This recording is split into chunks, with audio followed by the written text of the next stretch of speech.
you're looking for stocks to buy, you have to make a determination right up front. Do you have a cyclical or secular story going for you? What makes that so important? Who cares? Well, the big money managers care. They want to get the timing right. And to do that, you need to know where we are in the business cycle and what it means for different industries. Right now, we have a bunch of companies that are trying to ride the business cycle, and they're failing to do so. They blame stubbornly high interest rates or the shambles of an upcoming election or inflation that refuses to be brought to heel. Oh, they're filled with excuses. The real issue, though, is that these companies are cyclical. They depend on the economy picking up when interest rates go down. If it doesn't pick up quickly enough, then it's hard for them to make the numbers. It's the nature of the beast. That's why we care about this distinction between cyclical companies that are hostage to the economy and secular ones that can put up similar results regardless of where we are in the business cycle.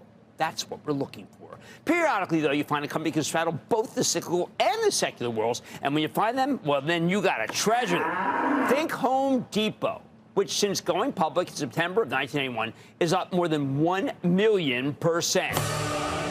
It's a tremendous accomplishment that the company has not only survived in such a tough industry, but it's even become the dominant national player. The despot pulled it off because it's been both a cyclical story and a secular growth story. There's a boom and bust portion of the business, but for most of that period since 1981, it kept growing regardless. In fact, this morning, TD Cowen explained why Home Depot is a lot less hostage to the Fed than you might think because of the partially secular nature of the company. Right now, it has four secular trends going for it. First, the aging housing stock, as there haven't been a lot of new homes built, and the ones that are around, they're in need of repairs. Second, it's got favorable demographics, which I take to mean that there are a lot of millennials who want to own their own homes, and if they can get one, they'll spend money on it at Home Depot.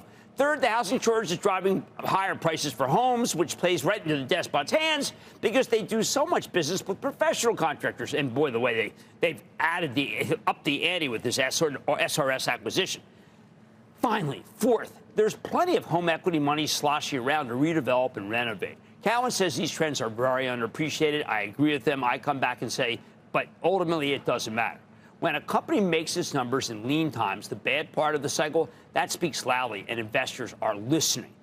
Now, you could argue that this is an unusual moment, but historically it's actually not that unusual for Home Depot.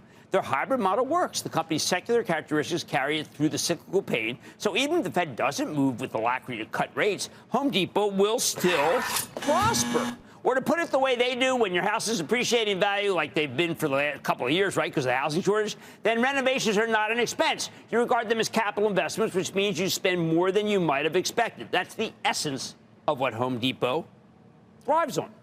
On the other hand, if the Fed cuts rates more aggressively and the economy turns around, few companies will do better than Home Depot. Either way, it can win, which is why we own it for the charitable trust. I like to say there's always a bull market somewhere. I promise I'm running just for you right here on Mad Money. I'm Jim Cramer.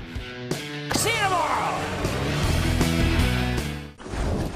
Don't miss a second of Mad Money. Follow @Jim Cramer on X. Have a question? Tweet Cramer. #MadMentions. Send Jim an email to madmoney@cnbc.com or give us a call at 1-800-743-CNBC. Miss something? Head to madmoney.cnbc.com.